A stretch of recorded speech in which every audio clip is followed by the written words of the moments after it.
वासुदेवाय।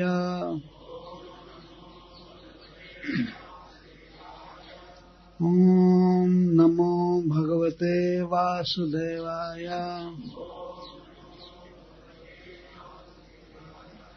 ओम नमो भगवते वासुदेवाय।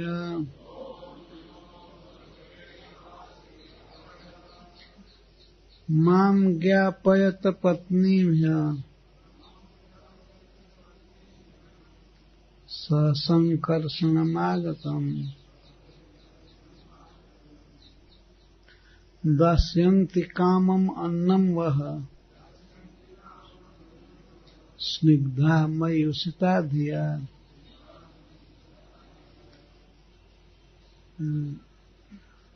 श्लोक 14 से 23 श्लोक तक कथा होगी, जो बीच में कहीं से भी पाठ कर सकते हैं कोई श्लोक। माम ज्ञापयत पत्नीभ्यः ससंकर्षणमागतम् दास्यन्ति काममन्नं वः स्निग्धा मयूषिता धिया। गत्वाथ पत्नीशालायां दृष्ट्वा सीना स्वलंकृताः नत्वा द्विजसतिर्गोपाः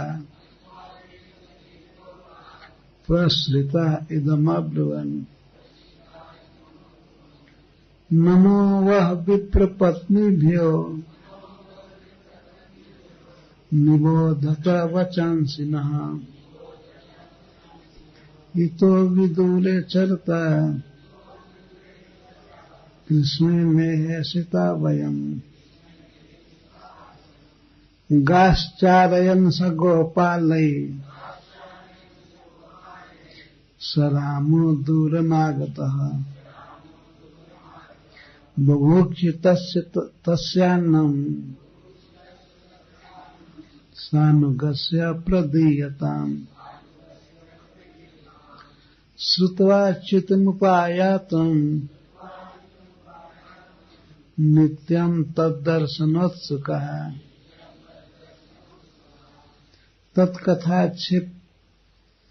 तत्कथाक्षिप्त मनसो बभूवुर्जात संभ्रमः। चतुर्विधं बहुगुणम् अन्नमादाय भाजनैः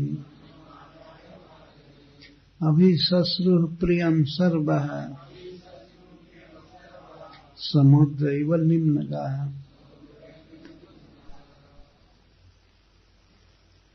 मां ज्ञापयत, मेरे यहाँ आने की सूचना दो।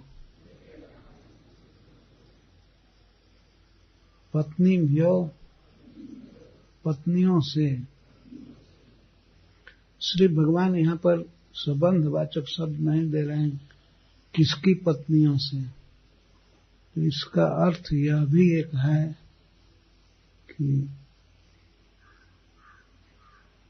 अपने लिए ही कह रहे हैं, पत्नियों से जाकर के कहो। तो विप्र पत्नियों या जग पत्नियों या कोई संबंध नहीं बता रहे हैं, सीधा बोले पत्नियों से जाकर के कहो। यद्यपि सावधान रहना चाहिए कि श्री भगवान उन्हें पत्नी नहीं मान रहे थे, वे पति मान रही थी। भगवान को अपने परम प्रियतम समझती थी, उनके मन में भाव था, लेकिन श्री भगवान के मन में यह भाव नहीं था। वास्तव में विप्र पत्नियों से हमारी सूचना तो यही भाव था, परंतु एक अर्थ की रक्षा करते हुए श्री भगवान बोल रहे हैं।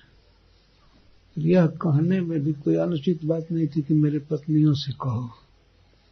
वास्तव में वे कृष्ण की पत्नी थी, केवल विवाह हो गया था दूसरे से, लेकिन भगवान तो सभी संबंध को मानते हैं। तो भगवान ने गोपों से कहा हंसते हुए, और उनको ब्राह्मणों के व्यवहार से कोई क्रोध नहीं हुआ था। जगत के ईश्वर हैं। भगवान ने सोचा ये तो द्विज हैं, ब्राह्मण हैं। हरीश्वरी जी कहते हैं अगर अपने दांत से अपनी जीभ कट जाए अपने द्विज से, तो दांत को दंड नहीं दिया जाता है, तोड़कर फेंका नहीं जाता है। वैसे ही ये ब्राह्मण हमारे दांत हैं, मुख है, द्विज हैं। इनसे अगर जीभ कटी, इनसे कुछ अपराध हुआ तो क्रोध नहीं करना चाहिए। भगवान में कोई क्रोध नहीं है।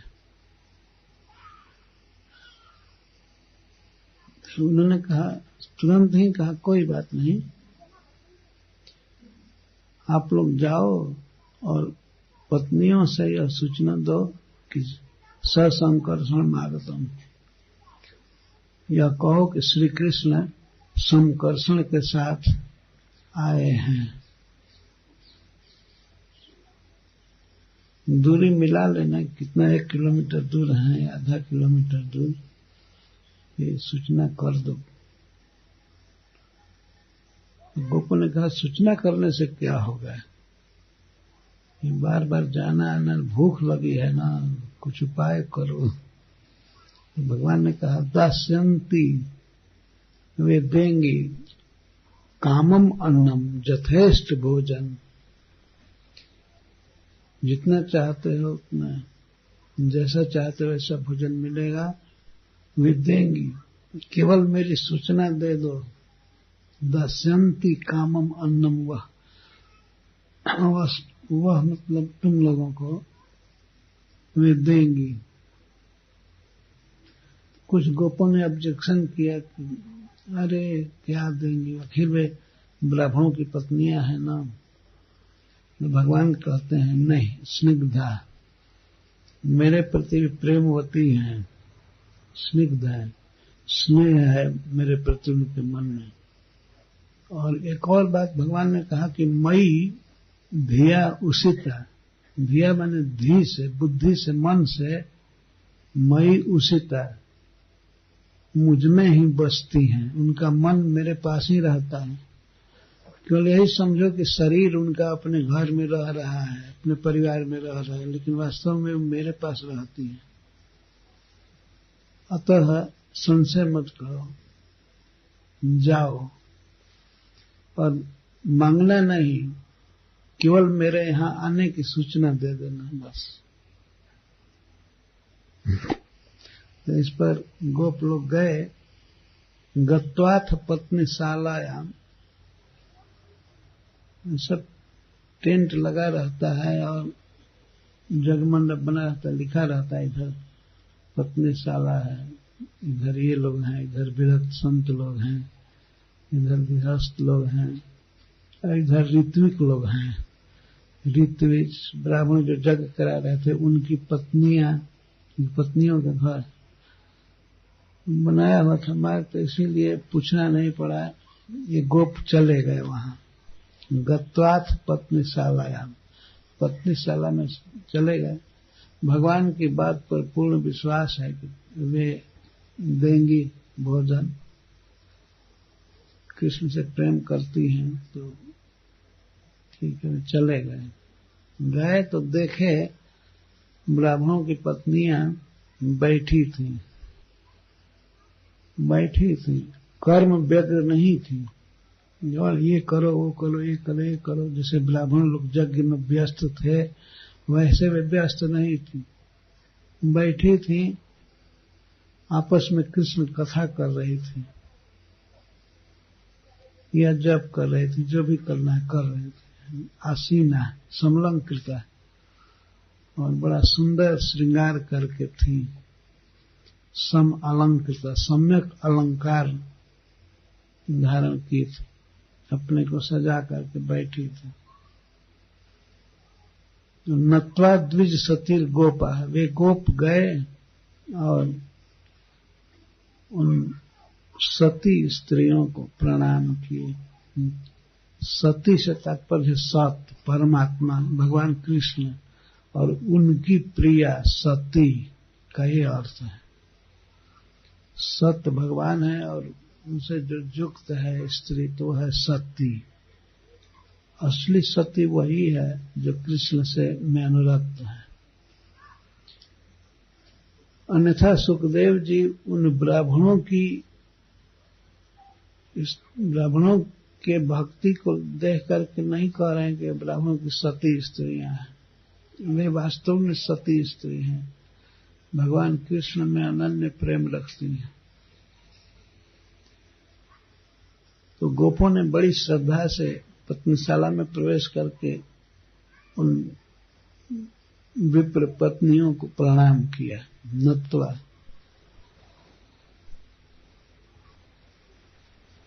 प्रणाम किए और बड़े ही नम्र भाव से खड़े होकर प्रसृता विनय से झुक करके और इदम अब्रुवन यह बात बोले। देखिए भगवान जो सिखाए हैं उससे कुछ ज्यादा बोल रहे हैं। एक बार ब्राह्मणों के पास निराश हो गए थे, अतः उन्होंने सोचा कि व्याख्या करनी चाहिए बात की। नमो विप्र पत्नी भी, हे ब्राह्मण पत्नियों, द्विज पत्नियों, आपको नमस्कार है। निबोधत, आप हमारी बात को नितराम बोधत, सुनिए समझिए। बचांसी न अस्माकम बचांसी, हम हमारी बात पर ध्यान दीजिए। मैं तो सुन रहे थे लेकिन जैसे ब्राह्मण नहीं सुने थे, सुनकर हम सुनी किए थे, ऐसे ये न कर दें, इसीलिए कहा हूं। निबोधत बचांसी न, हमारी बातों पर ध्यान दीजिए।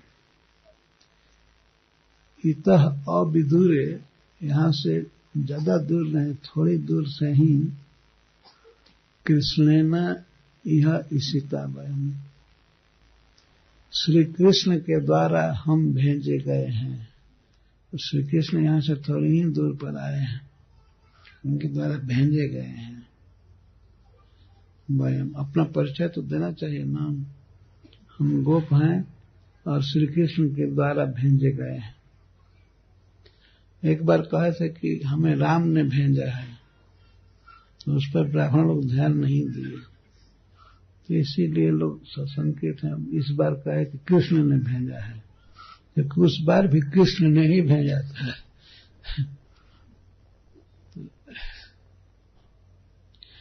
गोपों ने सोचा कि शायद झूठ बोलने से ब्राह्मण ध्यान नहीं दिए, जो सत्य बोलना चाहिए, कृष्ण ने भेजा है। गाश्चारेण स गोपाल स रामो दूर मागत, श्री कृष्ण कहाँ है तो वो कहते हैं क्या कर रहे हैं।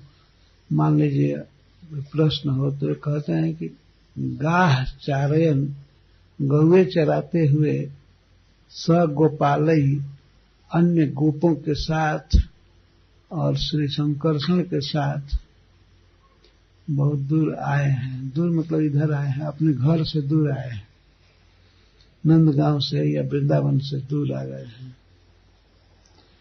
भगवान का जहां निवास स्थान है उससे दूर आ गए हैं। सरामो, राम के साथ और गोपालों के साथ, गोपों के साथ दूर आ गए हैं। कैसे आ गए? गाय चराते हुए, गौएं आगे आगे चलती रही, चराते हैं, सेवक हैं गौओं के, चराते चराते हुए आ गए। तब अपना प्रयोजन कहना चाहिए। बुभुक्षितस्य, श्री कृष्ण बहुत भूखे हैं। तस्य अन्नम प्रदीयताम, श्री कृष्ण के लिए भोजन दीजिए। यद्यपि भगवान ने ये नहीं कहा था कहने को, गोप माने नहीं। ये सोचे कि जब प्रेमी हैं तो कहीं कृष्ण के आगमन की सूचना सुन करके उठ करके चल न दे कृष्ण से मिलने के लिए। इसीलिए कह रहे हैं कि श्री कृष्ण भूखे हैं वहां चलना है, जाना है, ठीक है, लेकिन अन्न लेकर, अन्न मतलब भोजन, तस्य अन्नम प्रदीयताम, वो भी सानुगस्य, श्री कृष्ण अपने अनुगामियों के साथ, मतलब अपने सखाओं के साथ बुभुक्षित हैं, भूखे हैं, उनके लिए अन्न दीजिए। अब केवल उदर नहीं मांगे, केवल भात नहीं, अन्न, स्वादिष्ट भोजन, वो भी प्रदीयताम, प्रकर्षण दीयताम, खुल करके अब मांग रहे हैं, उनके लिए भोजन प्रदान कीजिए। प्रदीयताम बुभुक्षित तस्यान्नम सानुगस्य प्रदीयताम। बस इतना सुनना था। श्रुत्वाच्युतम उपायातम, विप्र पत्नियों ने सुना कि अच्युत आए हैं, जो श्री कृष्ण उनके हृदय से कभी च्युत नहीं होते थे, हृदय से बाहर नहीं होते थे, जिनकी याद कभी भूलती नहीं थी। इसलिए सुखदेव जी यहाँ पर भगवान के लिए अच्युत कह रहे हैं। हृदय से एक क्षण के लिए भी श्री कृष्ण बाहर नहीं होते थे विप्र पत्नियों के। तो ऐसे अपने परम प्रियतम श्री कृष्ण को आया, उपयातम, निकट आया हुआ सुन करके, नित्यम तद दर्शन चुका, जो नित्य ही श्री कृष्ण को हम कब देखेंगे, कब देखेंगे, इस तरह से उत्सुक रहते थे, कृष्ण को देखने की लालसा बनी रहती थी। उन विप्र पत्नियों ने जब सुना कि प्रियतम श्री कृष्ण निकट आए हैं, तो तत्कथा क्षिप्त मन से, और विशेष करके जब उन्होंने यह सुना कि प्रियतम बहुत भूखे हैं, तो उन्होंने अपने मन पर आक्षेप किया कि अरे पामर मन, प्रियतम श्याम सुंदर आए और भूखे हैं, ये सुन करके भी तुम अभी मूर्छित नहीं हो जाते हो, जागृत हो। अपने मन पर आक्रोश हुआ को ये सुन करके भी हम अभी धैर्य रख करके हैं। तो अफसोस होने लगा। बहुर जात संभ्रमा, और जात संभ्रमा, संभ्रमा उत्सव, मन में बड़ा सुख मिला, उत्साह मिला कि प्रियतम आए हैं। लेकिन इसके लिए क्षोभ आया कि बस सुनते हैं उठ करके दौड़ कर क्यों नहीं चल देती हैं।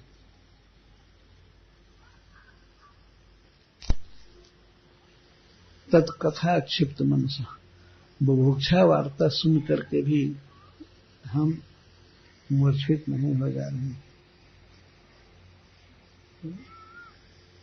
फिर उत्सव मन में भर गया, संभ्रम भर गया, और तुरंत भोजन इकट्ठा करने लगी और कुछ नया बनाने लगी।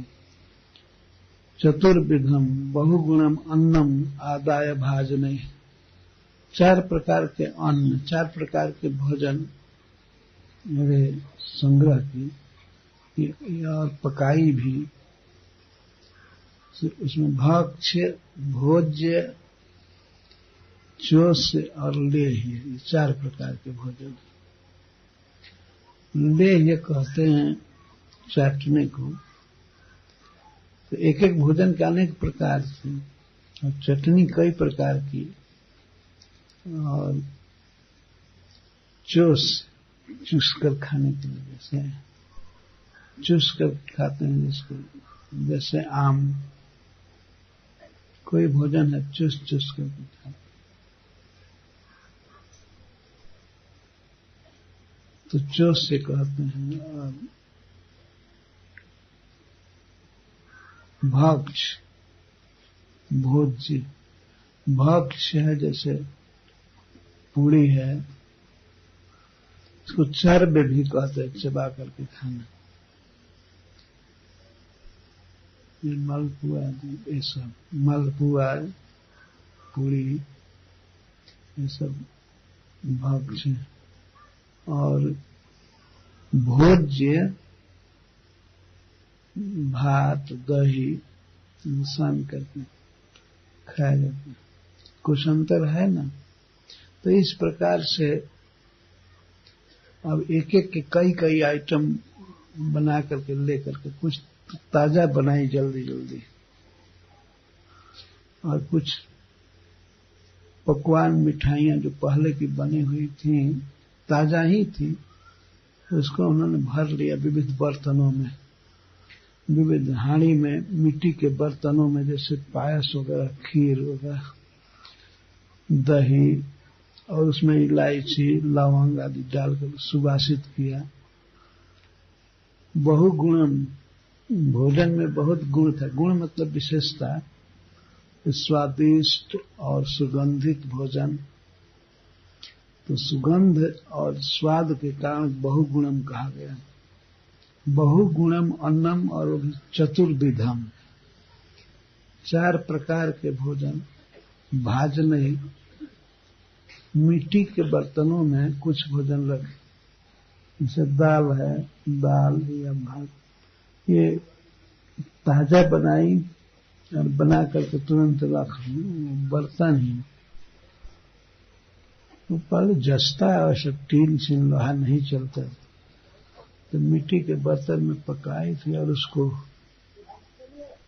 इधर पता नहीं ओड़ी को क्या कहते हैं। ओड़ी मतलब बांस का बर्तन होता है, ऐसे इतना बड़ा, और उसमें कई छोटे छोटे बर्तन रख लेते, इसको लेकर के चले।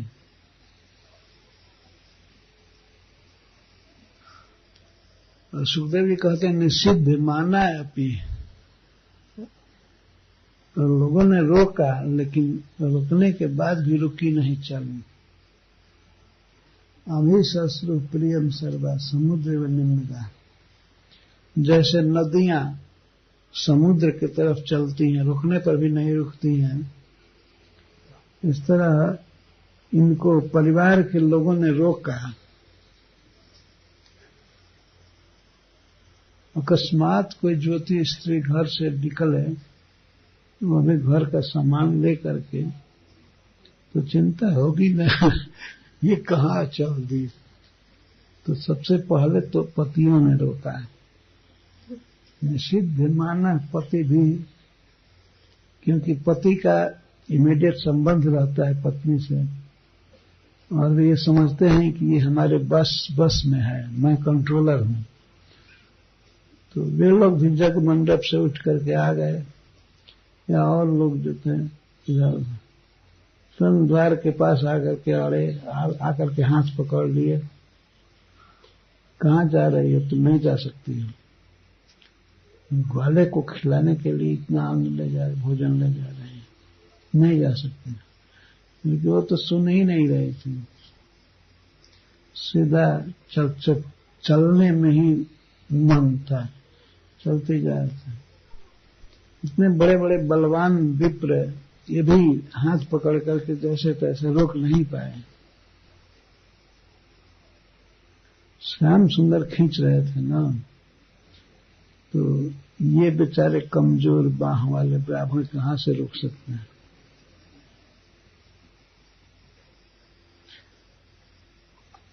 स्पिरिचुअल बंधन बहुत बड़ा है, भगवान का प्रेम। निषिद्ध माना पति भी, सबसे पहले पतियों ने रोका। तो अलग अलग ब्राह्मण पत्नियों को उनके पतियों ने रोका, अलग अलग घरों में। निषिद्ध माना पति भी,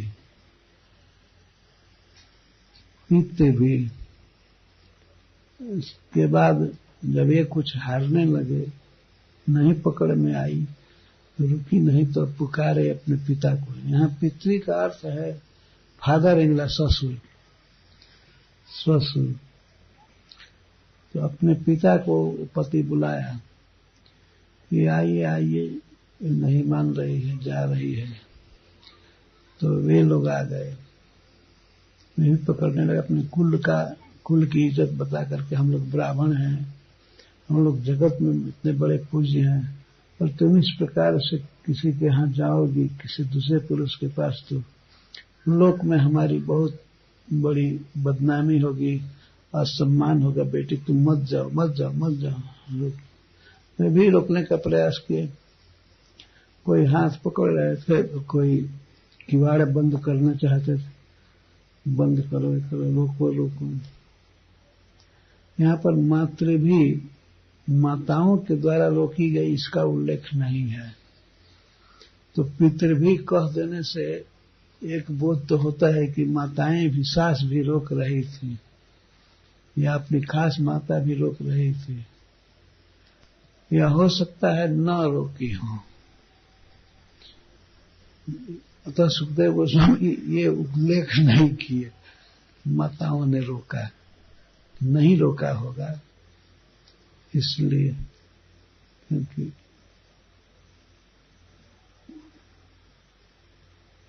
इनका प्रेम देख करके वे भी प्रभावित हुए, क्योंकि नहीं जाने दो।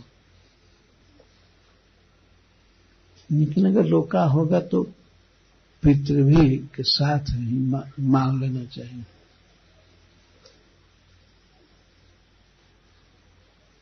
उसके बाद भ्रातृ भी, भाइयों ने रोका। ब्रदर इन लॉ पति के अन्य भाई लोग रोके, या अपने खास सहोदर भाई आदि ये सब रोके, क्यों नहीं रोके। बंधु भी, अन्य भी बंधु, मामा वगैरह जो भी थे वे सब रोके। आश्चर्य की बात है, देखिए कि स्त्री की सहायता के लिए इस प्राकृतिक जगत में अनेक संबंध हैं। सबसे पहले माता पिता, भाई, पुत्र और बंधु बांधव और भी संबंधी। ये लोग इसलिए हैं कि स्त्री को सुविधा दें और इनके द्वारा सुरक्षित रह करके वह जीवन में, इस लोक में भी सुखी रहे और परलोक में भी श्रेय प्राप्त करे। और परम श्रेय श्री कृष्ण के पास जाने में ये सभी बाधक होने लगे, उल्टा हो गया। कृष्ण के पास जाने में सब रोक रहे हैं, भाई रोक रहे हैं, पिता रोक रहे हैं, ससुर वगैरह सभी रोक रहे हैं, मत जाओ, मत जाओ, मत जाओ। सूरदास जी ने पद में गाया है, इसमें एक पृष्ठ पर है, 7वें पृष्ठ पर है।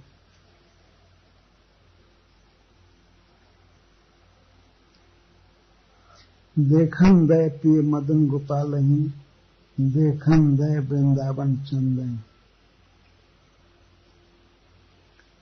देखन दय वृंदावन चंदन, इसका मैं अर्थ कर रहा हूं।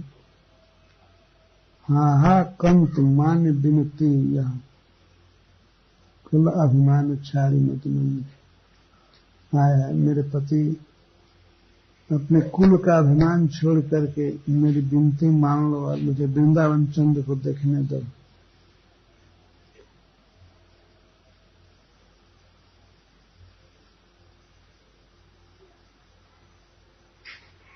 देखो इस देह पर तुम्हारा अधिकार है, तुम पाने के लिए किए हो, लेकिन हमारा मन, हमारी आत्मा श्याम सुंदर के पास चले जाएंगे, उनको तुम नहीं रोक सकते हो। तब देह यहीं पड़ा रह जाएगा और मैं जाऊंगी।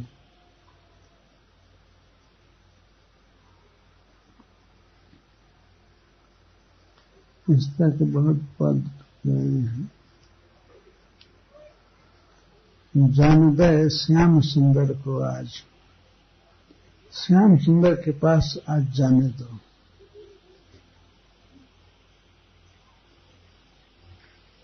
उन्हें कंत लोक लज्जाते बिगड़त हैं सब। लोग की लज्जा मत करो कि दुनिया क्या कहेगी, लोग क्या कहेंगे। लोगों पर ध्यान देने पर सारा काम बिगड़ जाएगा, इस पर ध्यान मत दो।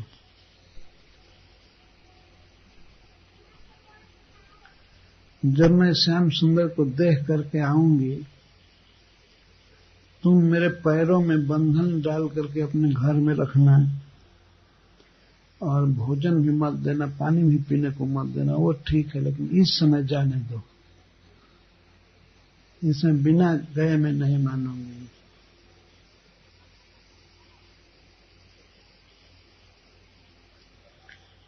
दिन रात झरोखे पर बैठ करके मैं जिसकी प्रतीक्षा करती थी, खिड़की से जिसके लिए राह देखती थी, वही प्रियतम श्याम सुंदर आए हैं। मैं भले तुम्हारा घर छोड़ूंगी, तुम्हारा राज छोड़ दूंगी, उसकी जरूरत नहीं है, लेकिन मैं तो श्याम सुंदर के पास जाऊंगी। मैं तो श्याम सुंदर को जाऊंगी, चाहे रोके सारी दुनिया। ये सारे संबंध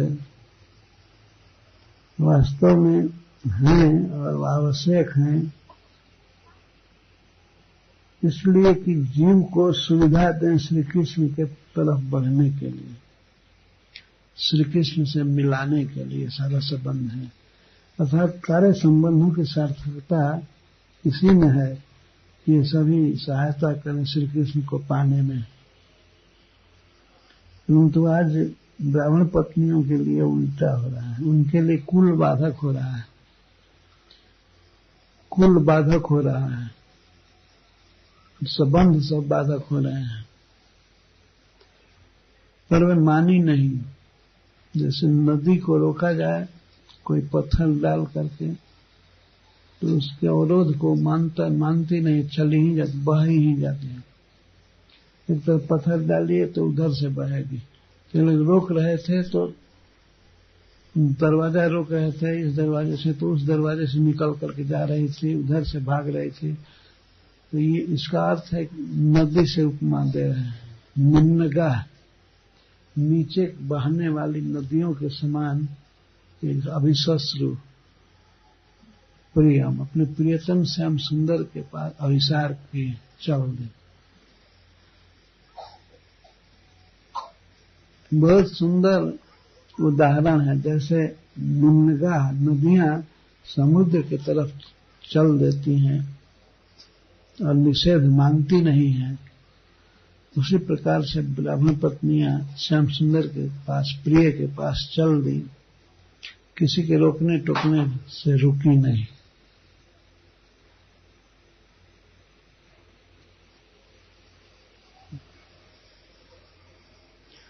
बड़े बलवान पुरुष हाथ पकड़ रहे थे, दो चार व्यक्ति हाथ पकड़े हैं, रोक रहे हैं, हाथ से आवरण कर रहे हैं, नहीं जा सकते, लेकिन सबको हटा करके, झटक करके, बांह हटा करके चल देती। भगवान की भक्ति में इतना बल आ जाता है, कोई रोक नहीं पाए। क्यों नहीं रोकी? सुखदेव जी एक कारण कहते हैं, भगवत उत्तम श्लोके दीर्घ श्रुत धृताशया। उत्तम श्लोक भगवान श्री कृष्ण के विषय में ये बहुत काल से बारंबार सुनी थी। दीर्घ श्रुत धृताशया, दीर्घ काल तक सुनी थी। श्री कृष्ण के सौंदर्य, लीला, वीरता आदि को दीर्घ श्रुत, दीर्घ काल से सुन रहे थे, बारंबार सुनते थे, और श्रवण के कारण अपने आशय को, अपने मन को भगवान कृष्ण में रख चुकी थी। धृताशया, दीर्घ श्रुत धृताशया, श्री कृष्ण के बारे में बारंबार बहुत काल से सुनती थी, इसलिए इनका चित्त श्री कृष्ण में आसक्त हो गया था, वहीं रख ली। इसलिए किसी के मना करने से, रोकने से मानी नहीं, कृष्ण के पास आ गई। यह वाक्य बहुत महत्वपूर्ण है। श्री कृष्ण में चित्त लगता है बहुत काल तक बारंबार सुनने से।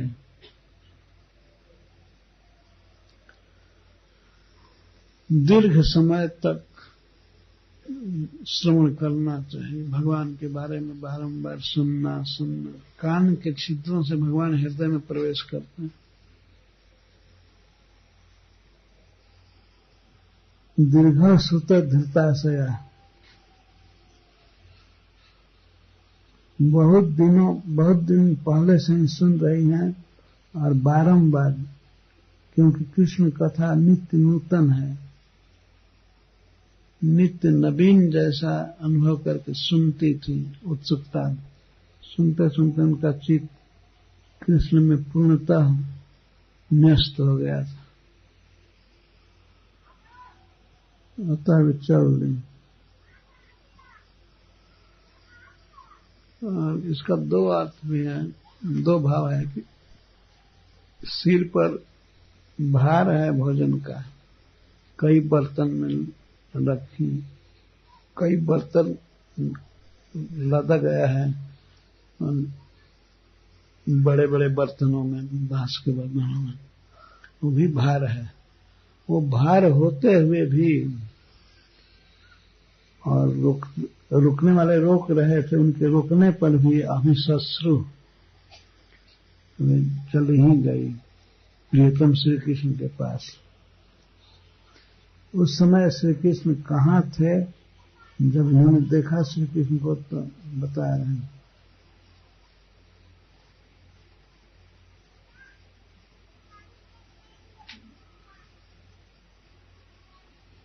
जमुनोपवने शोकनौ पल्लव मंडिते विचरन्तम वृतं गोपैः साग्रजं ददृशु स्त्रियः। इन विप्र पत्नियों ने देखा, उस समय श्री कृष्ण अशोक के वन में थे। जिसको देख करके शोक नहीं रहता है उसको अशोक कहते हैं। अशोक एक वृक्ष होता है, तो अशोक के वृक्षों में नए नए पत्ते आए थे और नए पत्तों से बड़ा ही सुंदर लग रहा था वो वन। उस अशोक वन में जमुना के किनारे श्री कृष्ण गोपों से घिरे हुए विचरण कर रहे थे, विहार कर रहे थे, और श्री बलराम जी के साथ थे। स अग्रजम कृष्णम, तो उनको स्त्रियः ददृशु, स्त्रियों ने देखा। सिर पर भार लिए हैं भोजन का, प्रियतम को खिलाने की भावना है, स्नेह भरा है, और देखी सखाओं के साथ विहार करते हुए।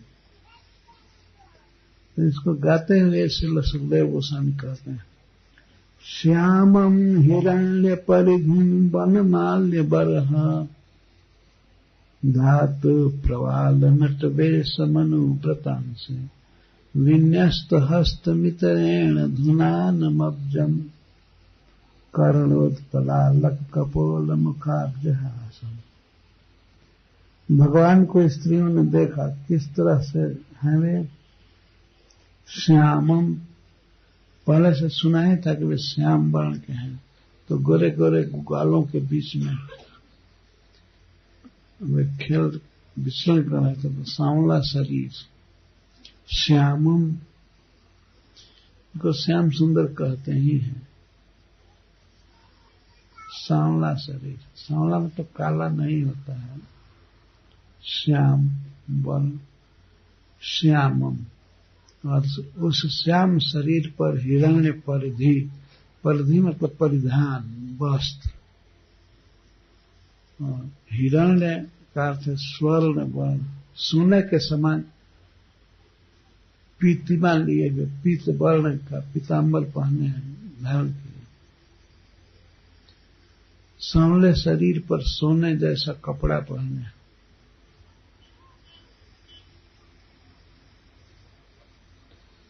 और श्री बलराम जी सोने जैसे पीले शरीर पर, गोरे शरीर पर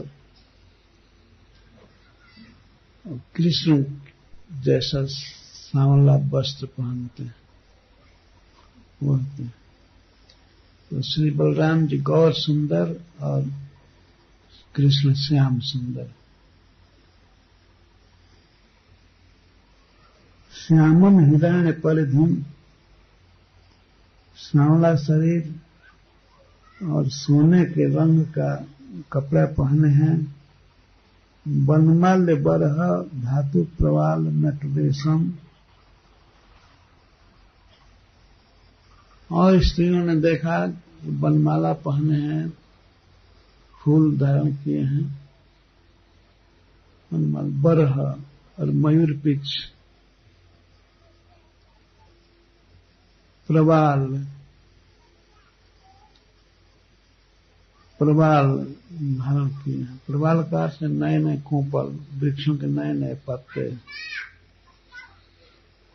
तो इन सब के द्वारा नटवद भेषो जैसे तम, नट जैसा भेष धारण किए।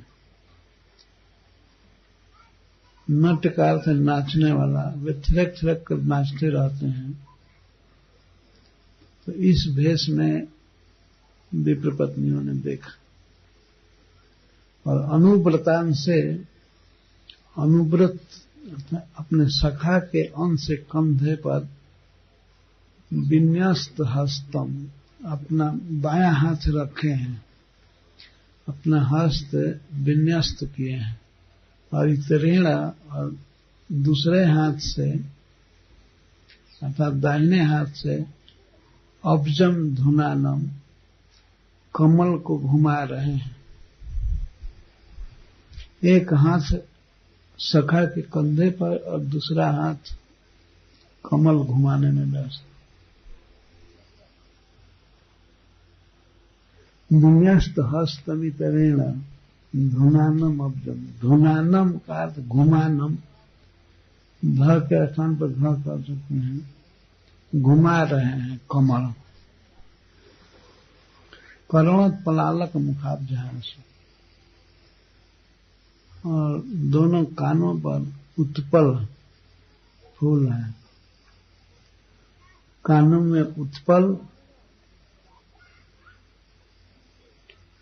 दोनों कानों पर, और दोनों गालों पर अलक, केश घुंघराले लटके हुए हैं।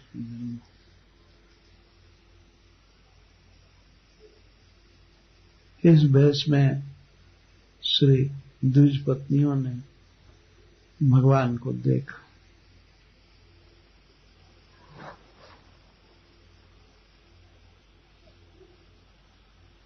और मुखाब्जहास, मुखाब्जे, मुख कमल पर हंसी।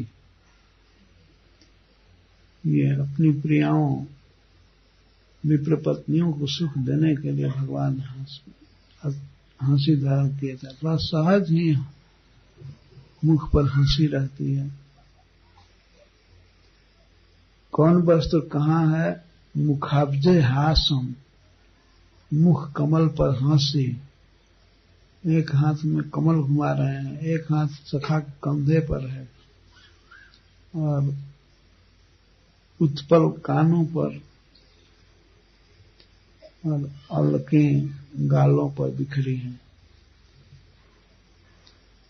परम प्रसन्न मुद्रा में है। कोई ऐसा नहीं है कि भूख के कारण कष्ट हो रहा है। अगर वे देखी होती कि ये भूख से व्याकुल है तो बहुत शोक हुआ होता है। तो पहले तो भगवान अपने को पहले ही अशोक वन में डाल दिए थे कि देखकर कोई शोक न हो। वृक्षों के प्रभाव से भी शोक दूर होता है। अशोक वन में श्री कृष्ण अशोक की लीला कर रहे थे, कोई शोक नहीं था, आनंद से विचरण कर रहे। तो इस तरह परम सुंदर वेशभूषा है श्री कृष्ण की। और आनंदमय लीला।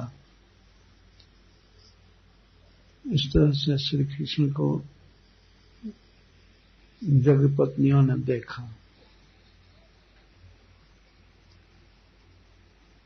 तो सुखदेव गोस्वामी कहते हैं, प्रायः श्रुत प्रिय तमोदय, प्रायः श्रुत प्रिय तमोदय कर्णपूरे। विप्र पत्नियों ने अपने प्रियतम के उदय अर्थात उत्कर्ष को, उनकी विशेषता को, उनके सौंदर्य, उनके विविध गुण, लीला आदि को सुना था। प्रायः प्रायः बहुशः बहुत सुना था, प्राय सुनते ही रहते थे। और विशेष करके पौर्णमासी जी जाती थी ब्राह्मणों के यहाँ, तो उनके श्रीमुख से प्रियतम श्याम सुंदर के उत्कर्ष को सुनती रहती थी। और श्री कृष्ण के गुण ही इनके लिए कर्णपूर थे, कर्णाभूषण थे, कान के आभूषण। जैसे कान में आभूषण धारण करते हैं, वैसे प्रियतम के गुण ही कर्णभूषण जैसे संलग्न थे कानों में। तो जिनके विषय में बारंबार सुनती थी और सुनने के कारण इनका मन श्री कृष्ण में पूर्णतः आसक्त था,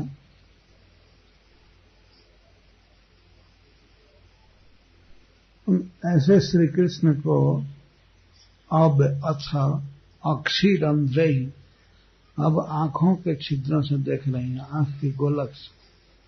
पहले कान से सुनती रहती थी श्री कृष्ण के विषय में, और आज श्री कृष्ण को देख रही हैं। तो आंख के छिद्रों से देख करके और आंख के रास्ते से श्री कृष्ण को लेकर के हृदय में बैठाई, श्री कृष्ण को देख करके ध्यान करने लगी। अभी खड़ी हैं और बर्तन भाजन को सामने रख करके फिर खड़ी हो गई और देखने लगी। देखने लगी तो क्योंकि इनमें भाव है, तो श्री कृष्ण को आंखों के रास्ते से हृदय में ले जाकर परिरभ्य आलिंगन करने लगी बारंबार। बाहर आलिंगन करने में संकोच था, ऐसे बलराम जी होंगे या और सब सखा, इसलिए बाहर से श्री कृष्ण का आलिंगन नहीं कर रही थी। श्री कृष्ण को हृदय में ले जाकर के, किस रास्ते से? आंख के रास्ते से ले जाकर के और हृदय में आलिंगन करने लगे। और दीर्घकालीन जो ताप था श्री कृष्ण के अदर्शन का जो ताप था, दुख था, उसको विजहु नरेंद्र, हे नरेंद्र, हे परीक्षित महाराज, श्री कृष्ण के अमिलन का जो दुख था, उस दुख से मुक्त हो गई, परम सुखी हो गए। खड़े होकर के कृष्ण को बारंबार देख करके फिर आंख बंद करके भगवान को आलिंगन कर रहे थे।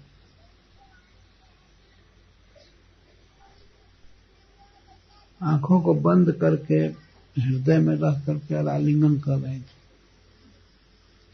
जिससे आंखें इसलिए बंद करती थी कि वे भाग न जाएं बाहर।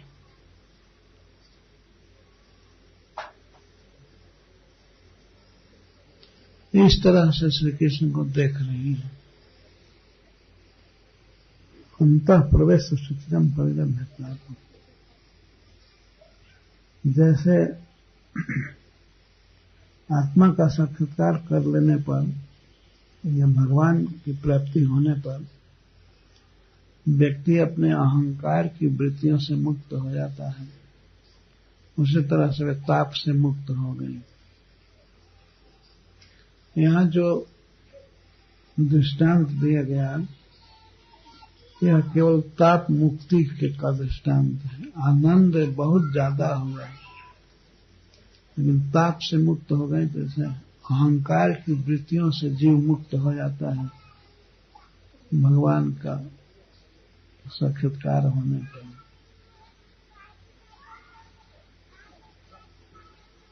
मैं देह हूं, मैं यह हूं, मैं वह हूं, मेरी ये जो भावना है इसको अहंकार की वृत्ति कहते हैं। और जीव निरंतर दुखी रहता है।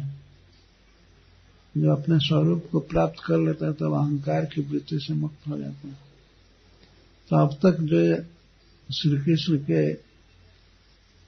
न मिलने से जो दुखी थी उस दुख से मुक्त हो गई, परम सुखी हो गई। तो भगवान ने देखा तास तथा त्यक्त सर्वाशा। भगवान ने देखा कि ये विप्र पत्नियां सभी आशा भरोसा छोड़ करके आई है। मैं समझ गए कि ये अपने परिवार के लोगों की पूर्ण रूप से उपेक्षा करके उनके निषेध का उल्लंघन करके आई हैं और इनका एकमात्र अभिप्राय है मुझे देखने का। आत्मविवृक्ष है। भगवान ने देखा कि मुझको देखने की लालसा से आई है और सारी आशाएं छूट चुकी थी और कोई इच्छा नहीं थी। यहां तक कि परिवार में रहने की इच्छा या स्वर्ग आदि की इच्छा बिल्कुल नहीं थी। ब्राह्मण स्वर्ग की इच्छा से भरे थे और इनमें इन स्त्रियों में केवल आत्मविवृक्षा कृष्ण दर्शन की लालसा थी बस। तो भगवान चूंकि सबके हृदय में रहते हैं, सबके हृदय की बात जानते हैं, वे उनसे बातें करने लगे।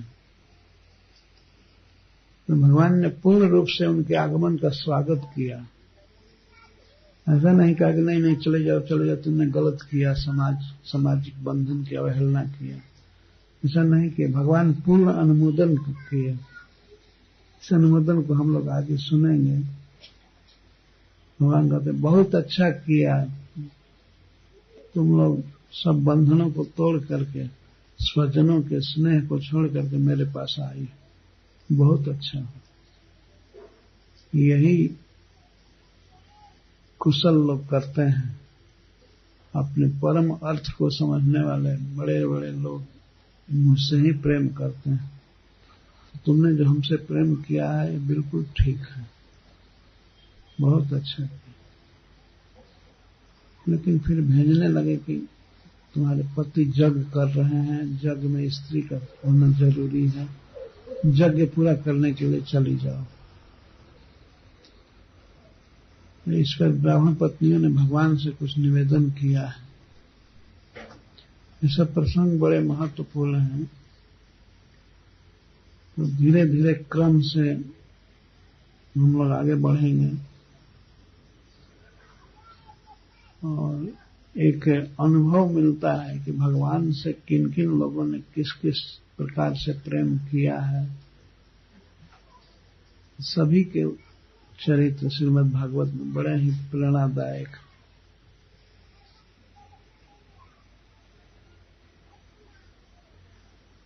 कोई भी समाज, कोई भी संबंध बाधक नहीं हो सकता है। कृष्ण से की भक्ति करने का अधिकार सभी जीवों को है। ऐसा नहीं कि कोई स्त्री किसी की बहू है तो उस पर ससुर का सास का अनुशासन होगा, कृष्ण भक्ति मत करो। कृष्ण भक्ति से रोकने का अधिकार किसी को नहीं है, सहायक बनने का अधिकार है। ऐसा भी नहीं कोई ब्राह्मण में जन्म लिया तो कृष्ण भक्ति की योग्यता नष्ट हो गई। नहीं, चाहे ब्राह्मण हो, चाहे क्षत्रिय हो, वैश्य हो, स्त्री हो, चाहे पुरुष हो, कुछ भी हो, सबका कृष्ण भक्ति करने का जन्म सिद्ध अधिकार है, निरंतर है, सदा रहेगा। इस प्रसंग से यही सिद्ध होता है। कृष्ण की भक्ति